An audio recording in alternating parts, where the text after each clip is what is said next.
여러분 혹시 작년에 건강검진 받으셨을 때 아무 문제 없다는 소리 들으셨죠? 그런데 올해 갑자기 말기암이라는 진단을 받으신 분들 주변에서 보신 적 있으십니까? 정말 이상하지 않으세요? 암이 하루아침에 생기는 건 아닐 텐데 말입니다. 오늘 제가 여러분께 반드시 알려드려야 할 진실이 있습니다. 바로 1mm 암의 비밀입니다. 암세포 하나가 2개로 나뉘고 4개, 8개, 이렇게 20번을 분열해야 겨우 1mm가 됩니다. 그런데 이 과정이 얼마나 걸리는지 아십니까?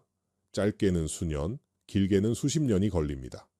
그런데 문제는 우리가 병원에서 찍는 CT나 MRI 같은 최첨단 장비로도 이 1mm 암을 발견할 수가 없다는 겁니다. 최소한 5mm에서 1cm는 되어야 영상에 잡힙니다. 그러니까 작년 검진에서 깨끗했다는 건 암이 없었다는 뜻이 아니라 그냥 너무 작아서 안 보였을 뿐이라는 겁니다. 제가 진료실에서 만난 박 어르신 이야기를 들려드리겠습니다. 72세 되시는 분이셨는데요. 매년 빠짐없이 건강검진을 받으시는 성실한 분이셨습니다. 작년 검진에서도 위내시경, 대장내시경, 혈액검사 전부 정상이라는 결과를 받으셨어요. 그런데 올해 초부터 이상하게 기운이 없고 밥맛이 없어지셨답니다. 자고 일어나도 천근만근이고 예전에는 산책 1시간씩 하시던 분인데 10분만 걸어도 숨이 차셨대요. 이상하다 싶어서 병원에 오셨는데 검사 결과가 대장암 3기였습니다. 분명 작년엔 깨끗했는데 말입니다. 박 어르신은 평소 건강에 신경을 많이 쓰시는 분이셨습니다. 매일 아침 운동도 하시고 건강에 좋다는 음식들을 챙겨 드셨어요. 특히 요리할 때 쓰시던 기름도 마트에서 구하기 쉬운 건강하다고 알려진 것들을 골라 쓰셨습니다. 그런데 왜 암에 걸리셨을까요? 지금 대한민국은 암 전쟁터입니다. 우리나라 위암 발생률은 세계 1위를 다투고 있고 대장암은 서구식 식습관이 들어오면서 폭발적으로 증가하고 있습니다. 특히 30대부터 대장 용종이 생기기 시작해서 10년, 20년 지나면서 암으로 발전하는 경우가 정말 많습니다. 그런데 더 무서운 건 뭔지 아십니까? 검사 수치가 정상 범위 안에 있다고 해서 건강한 게 아니라는 겁니다. 우리가 병원에서 받는 피검사 결과지 보시면 정상 범위라는 게 있죠? 그런데 그게 뭔지 아십니까? 건강한 사람 100명을 모아서 검사했을 때 가운데 95명이 들어가는 범위입니다. 그러니까 정상 범위 안에 있어도 아래쪽에 있으면 이미 내 몸의 기능이 떨어지고 있다는 신호일 수 있다는 겁니다. 구조가 완전히 망가지기 전에 기능이 먼저 떨어지는 단계, 이걸 미병이라고 합니다. 그렇다면 도대체 뭐가 문제일까요? 암세포는 어떻게 자라는 걸까요? 오늘 제가 여러분께 알려드릴 내용은 이겁니다. 암세포가 좋아하는 환경과 암세포가 싫어하는 환경을 만드는 법입니다. 특히 올리브 오일보다 훨씬 더 강력한 항암 효과가 있는 기름이 있습니다. 1세대 암 전문의들이 극찬했고 실제로 말기 암 환자분들이 매일 드시고 항암 치료나 수술 없이 암세포가 줄어든 사례가 있는 그 기름 말입니다. 박 어르신도 처음에는 믿지 못하셨습니다. 기름 하나 바꾼다고 암이 좋아질 리 없다고 생각하셨죠.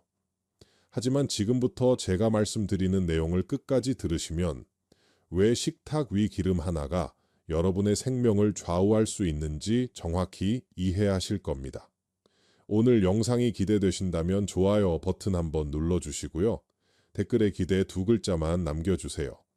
여러분의 작은 관심이 더 많은 분들에게 생명을 구하는 정보를 전달하는 힘이 됩니다. 자, 이제부터는 정말 중요한 이야기를 시작하겠습니다. 도대체 무엇이 우리 몸속 암세포를 키우고 있는 걸까요? 지금부터 하나씩 정확히 짚어드리겠습니다. 첫 번째, 고온에서 조리한 기름을 당장 멀리 하십시오. 여러분, 집에서 요리하실 때 기름을 팬에 두르고 영이 날 때까지 달구신 적 있으시죠? 그 순간 벤조피렌이라는 1급 발암물질이 만들어집니다. 이게 얼마나 무서운 물질이냐면 담배 연기에도 들어있고 고등어 같은 생선을 직화구이 했을 때도 생기는 그 물질입니다. 기름을 200도 이상 고온으로 가열하면 기름 분자 구조가 완전히 변해버립니다. 원래는 우리 몸에 유익했던 지방산이 발암물질 덩어리로 바뀌는 겁니다. 더 큰 문제는 뭔지 아십니까? 튀김 요리할 때 쓴 기름을 버리지 않고 재사용하시는 분들 많으시죠? 한번 고온 가열된 기름을 또 가열하면 벤조피렌 농도가 기하급수적으로 증가합니다. 치킨집에서 같은 기름으로 계속 튀기는 이유가 맛 때문이지만 그만큼 발암물질도 농축되는 겁니다. 박 어르신도 평소 기름에 튀긴 음식을 좋아하셨습니다. 특히 집에서 직접 만드신 튀김을 자주 드셨는데 기름을 아끼시려고 한 번 쓴 기름을 걸러서 또 쓰셨어요. 그게 암세포에게 최고의 먹이를 제공한 셈이었습니다. 두 번째, 오메가6이 과다한 기름을 식탁에서 치우십시오. 마트에 가시면 옥수수유, 해바라기유, 포도씨유 이런 기름들 많이 보이시죠? 가격도 저렴하고 고소한 맛도 나니까 많이들 쓰십니다. 그런데 이 기름들의 공통점이 뭔지 아십니까? 오메가6 지방산이 엄청나게 많이 들어 있습니다. 오메가6 자체는 우리 몸에 필요한 필수 지방산입니다. 문제는 비율입니다. 건강한 사람의 몸속에서는 오메가3과 오메가6의 비율이 1대1에서 1대4 정도가 적당합니다. 그런데 현대인들은 어떻습니까? 1대20, 심하면 1대30까지 갑니다. 오메가6가 압도적으로 많은 겁니다. 오메가6가 과다하면 우리 몸에서 염증 물질이 계속 만들어집니다. 이 염증이라는 게 단순히 어디가 붓고 아픈 게 아닙니다. 암세포가 자라기 좋은 토양을 만들어주는 겁니다. 암세포는 염증 환경을 정말 좋아합니다. 염증이 있으면 혈관 신생이 활발해지고 그 혈관을 타고 영양분이 암세포에게 계속 공급됩니다. 게다가 염증 물질이 우리 몸의 면역세포를 교란시켜서 암세포를 제대로 공격하지 못하게 만듭니다. 결국 오메가6 과다 기름을 계속 드시면 암세포에게 성장 촉진제를 매일 주입하는 것과 똑같습니다. 세 번째, 정제 탄수화물과 설탕을 당장 끊으십시오. 여러분, 1931년에 노벨 생리의학상을 받은 오토 바르부르크라는 과학자를 아십니까? 이분이 발견한 게 바로 암세포의 에너지 대사 방식입니다. 정상세포는 산소를 이용해서 포도당을 태워 에너지를 만듭니다. 그런데 암세포는 다릅니다. 산소가 있든 없든 포도당을 발효시켜서 에너지를 얻습니다. 마치 막걸리 만들 때 쌀을 발효시키는 것처럼 말입니다. 그래서 암세포는 포도당에 중독되어 있습니다. 정상세포보다 10배에서 50배의 많은 포도당을 흡입합니다. PET-CT 검사가 어떻게 암을 찾아내는지 아십니까? 방사성 동위원소를 붙인 포도당을 주사한 다음 그 포도당이 어디로 몰려가는지 보는 겁니다. 포도당이 우르르 몰려가는 곳이 바로 암덩어리입니다. 그런데 우리가 흰 쌀밥, 흰 밀가루, 설탕 이런 걸 먹으면 어떻게 될까요? 혈당이 급격하게 올라갑니다. 혈액 속에 포도당이 넘쳐나는 겁니다. 이게 암세포에게는 뷔페입니다. 마음껏 먹으라고 상 차려주는 거예요. 박 어르신도 평생 흰쌀밥을 드셨습니다. 밥 한 공기 뚝딱 비우시고 식후에 달달한 과일이나 음료수 한 잔씩 하셨어요. 그때마다 혈당이 치솟았고 그때마다 암세포는 파티를 벌였던 겁니다. 더 무서운 건 당독소입니다. 고온에서 조리한 음식, 특히 설탕이 들어간 음식을 구우면 AGES라는 당독소가 만들어집니다. 이게 암세포의 스위치를 켜버립니다. 잠자고 있던 암세포 유전자를 깨우는 겁니다. 그래서 고온 조리한 기름에 튀긴 치킨에 콜라를 마시는 조합이 암세포에게는 최고의 콤보입니다. 박 어르신이 제 설명을 듣고 나서 뭐라고 하셨는지 아십니까?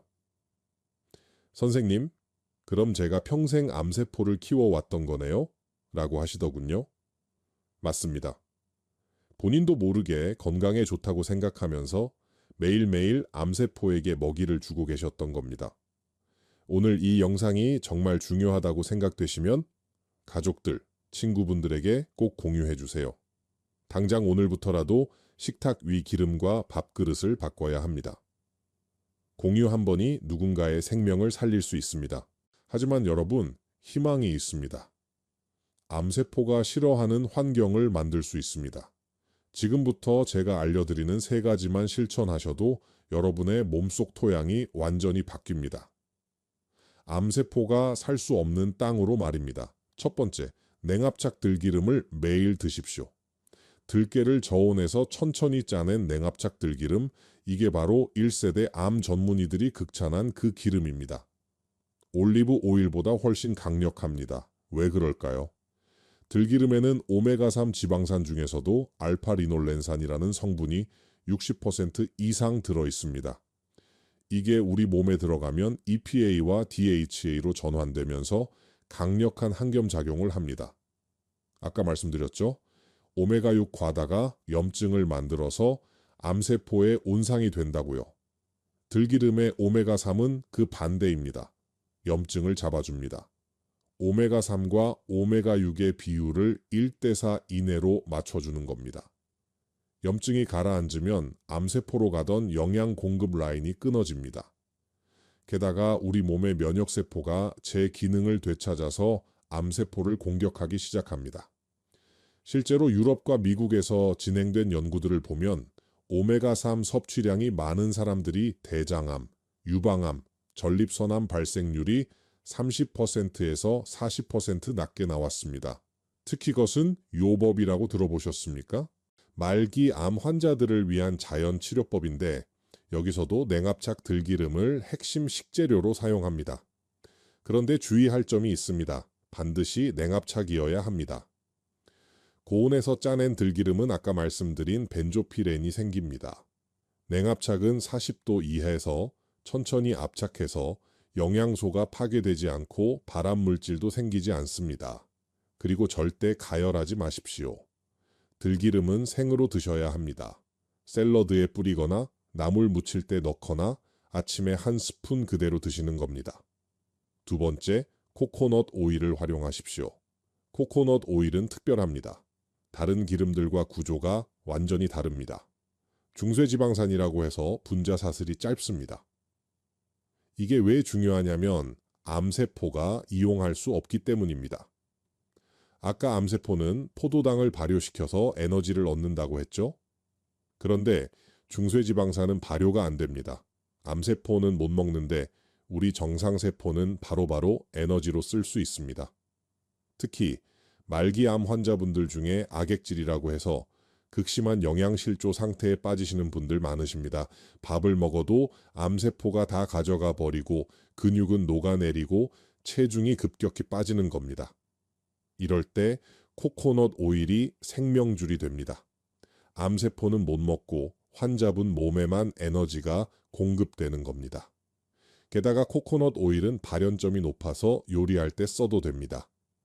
볶음 요리할 때 들기름 대신 코코넛 오일을 쓰시면 됩니다. 단, 하루 1에서 2스푼 정도만 드십시오.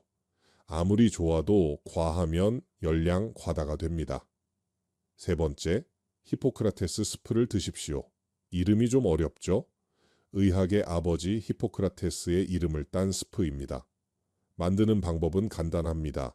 감자, 당근, 샐러리, 파, 마늘, 파슬리 이런 채소들을 썰어서 물에 넣고 2시간 동안 약한 불로 푹 끓입니다. 채소는 건져내고 국물만 마시는 겁니다. 이게 왜 중요하냐면 칼륨과 나트륨의 균형을 맞춰주기 때문입니다. 우리 몸의 세포 하나하나에는 칼륨 나트륨 펌프라는 게 있습니다. 세포 안에는 칼륨이 많고 세포 밖에는 나트륨이 많아야 정상입니다. 그런데 암 환자분들은 이 펌프가 고장나 있습니다. 세포 안에 나트륨이 들어차서 세포가 부어오르고 산소 공급이 안 되고 독소가 쌓입니다. 히포크라테스 스프는 칼륨 덩어리입니다. 이걸 마시면 세포 안 칼륨 농도가 올라가면서 나트륨을 밀어냅니다. 세포 부종이 가라앉고 산소가 들어오고 해독이 됩니다.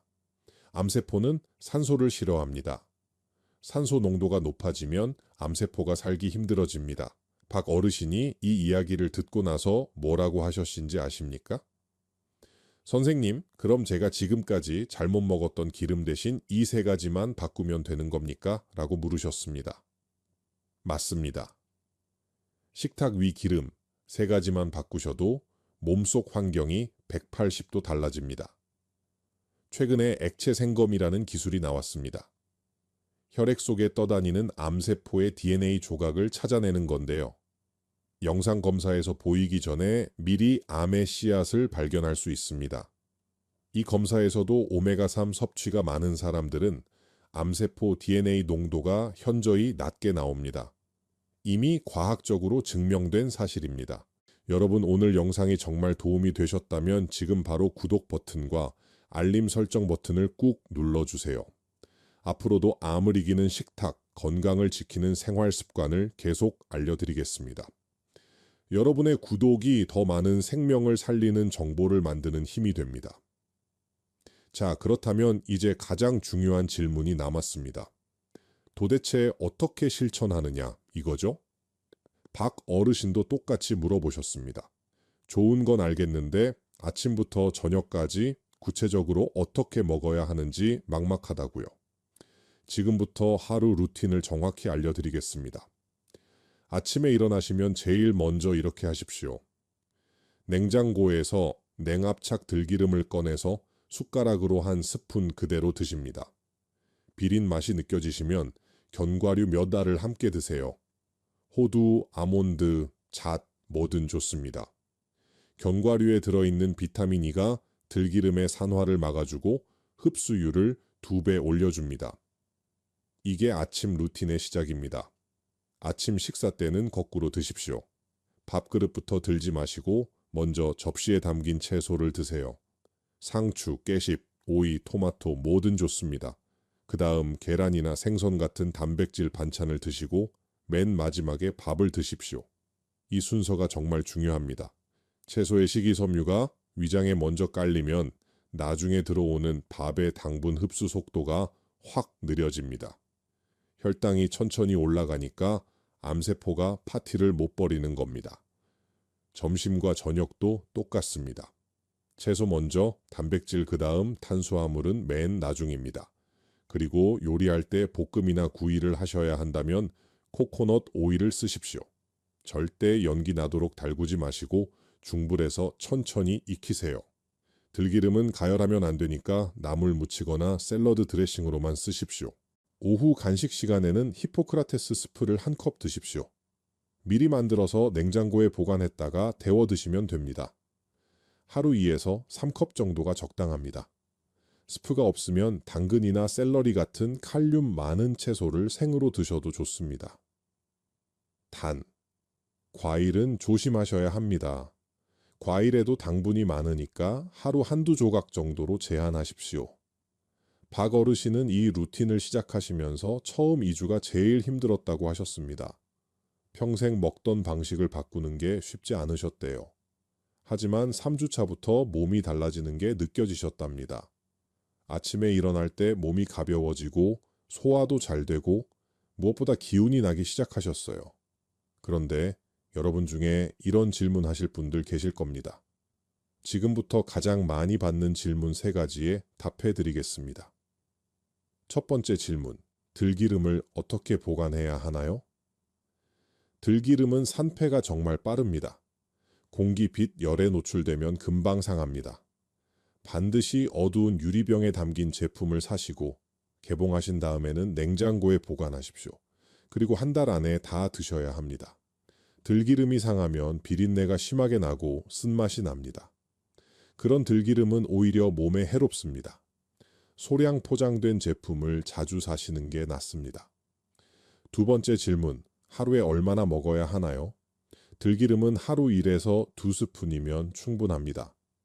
한 스푼이 대략 15ml 정도인데 여기에 오메가3이 약 9g 들어있습니다. 이 정도면 하루 권장량을 채우고도 남습니다. 더 많이 드신다고 더 좋은 게 아닙니다.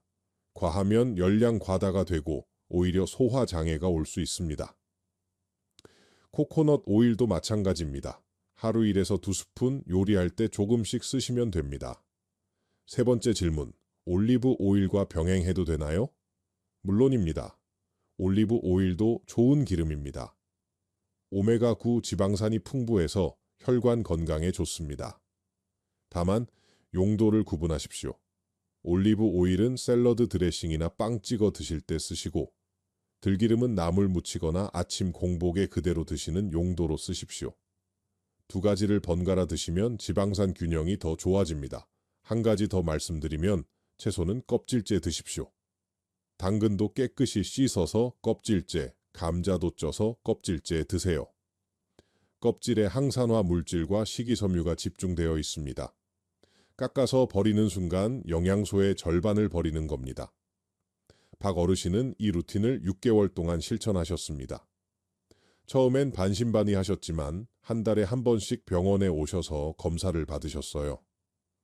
3개월 후부터 종양 표지자 수치가 떨어지기 시작했고 6개월 후에는 CT상으로도 암 크기가 줄어든 게 확인됐습니다.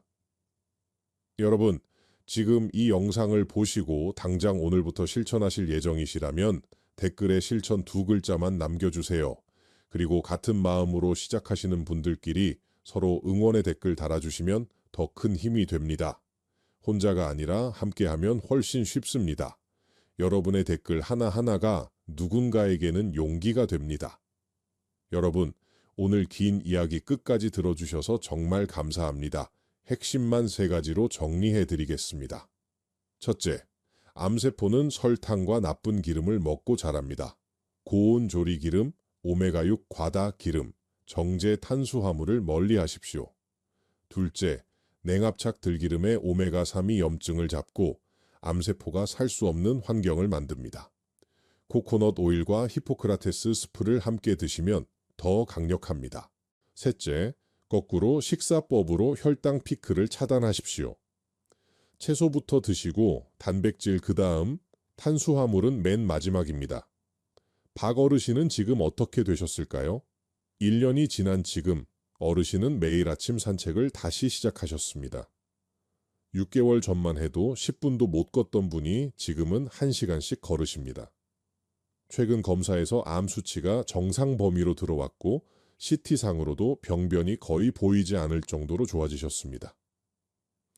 어르신이 제게 이렇게 말씀하셨습니다. 처음에는 기름 하나 바꾼다고 뭐가 달라지겠냐고 생각했는데 지금 생각해보니 그 작은 변화가 생명을 살렸다고요. 유언까지 쓰셨던 분이 지금은 손주들과 여행 계획을 세우고 계십니다. 여러분, 암이 무섭긴 하지만 절대 포기하지 마십시오. 우리 몸은 스스로 치유하는 능력이 있습니다. 다만 암세포가 자랄 수 없는 토양을 만들어줘야 합니다. 그 시작이 바로 식탁 위 기름 1스푼입니다. 오늘부터 마트에 가시면 냉압착 들기름을 1병 사오십시오. 단돈 몇천 원이면 됩니다. 비싼 영양제, 비싼 건강식품 찾아다니실 필요 없습니다. 매일 아침 들기름 1스푼, 거꾸로 식사법, 히포크라테스 스프 1컵이면 충분합니다. 여러분의 건강이 회복되는 그날까지 제가 계속 곁에서 응원하겠습니다. 다음 영상에서 또 만나 뵙겠습니다. 건강하십시오.